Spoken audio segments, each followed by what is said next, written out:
Hello, my name is Jeff Passmore. I work for JDSU's Sales Support Organization. I'll be your host today on the first of three recorded videos covering the HST 3000's TDR. In this introductory video, we'll cover the basic mode of operation or theory of operation for TDR, what it's good at, what it's not so good at. The second installment will cover the Auto ID TDR feature built into the HST, and the third and final one will cover manual mode TDR in the HST. So let's begin. What you're looking at here is a handout document provided by JDSU, so it's sort of a nice reference guide. TDR stands for Time Domain Reflectometer. It's kind of a fancy word for radar or sonar.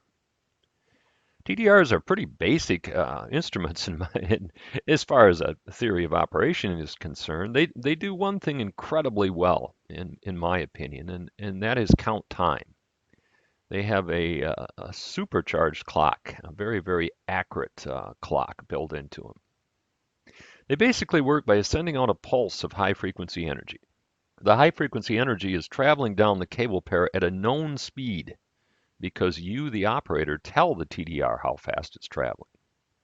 That high frequency energy is looking for something called an impedance irregularity. Well, that's a $25 word for a fault or a major difference between tip or ring.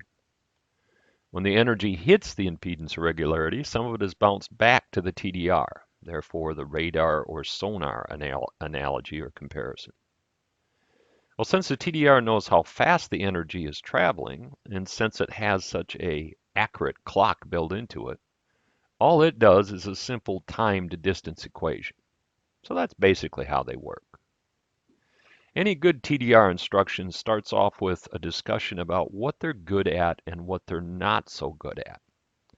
So what you're looking at here is a table that reflects common faults on the left and whether or not the TDR is the preferred or non-preferred method for dealing with those faults.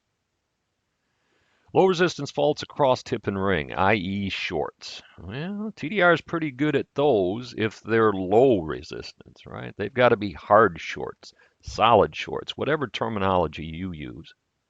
Kind of back to that number thing from the ohm meter, right?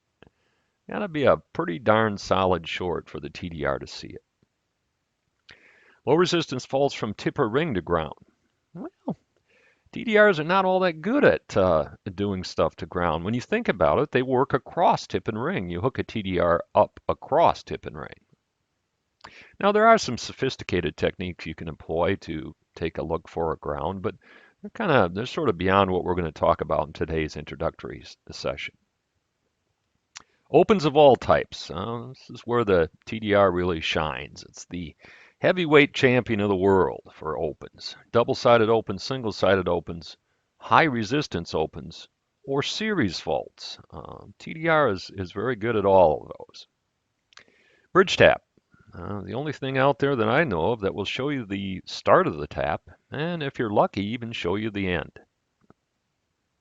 Water or start of a wet section. Yeah, probably should have a check mark in both columns here. The TDR is quite good at showing you the beginning of a wet section. However, if your fault is on the other side of the wet section of the water, the TDR loses a great deal of its accuracy. The reason for that is the water will slow down the speed of the signal. Well, anything that messes with the speed messes with the timing. Time is distance in the world of the TDR. So water will affect accuracy. Aside from a high resistance open, that's the only high resistance thing the TDR can do. It's not going to find a high resistance short, a high resistance ground, or a high resistance battery cross. Not with the TDR. That's why you still have RFL capability built into your meter. Load coil. Notice I've got a check mark in both preferred and non-preferred. TDR is certainly good at showing you the first load coil, but it cannot look past or see through the load coil. So therefore, it's sort of limited. TDRs are subjective devices, especially manual mode TDRs, because they return a picture back. It's sort of up to you, the user, to interpret the picture. Well, there are three basic rules for interpreting the picture or the return trace. Flat is good. The flatter the line, the more constant the impedance, the more tip looks like ring. A dip down is a lowering impedance, either caused by the short or start of a bridge tap. A dip up is a raised impedance, either caused by an open, partial open, or a load coil. Everything you look at in manual mode especially will be a combination of those three things, right? Flat, up, and down. Well, like all test set manufacturers, JDSU supplies a handout, little plastic overlaid handout that depicts what common faults look like on the TDR. Now it sounds as though I'm kind of poking fun at this little plastic cheat sheet, but not really. I mean, it does a pretty good job of showing you what gross, obvious faults look like.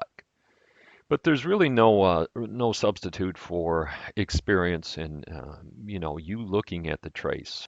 The more you get to view, the more you get to look at, the more you'll build your own mental library of how things should look when you're on the cable pair. So that concludes our introductory session on the TDR. Please join us for part 2 where we cover the auto ID. So thank you.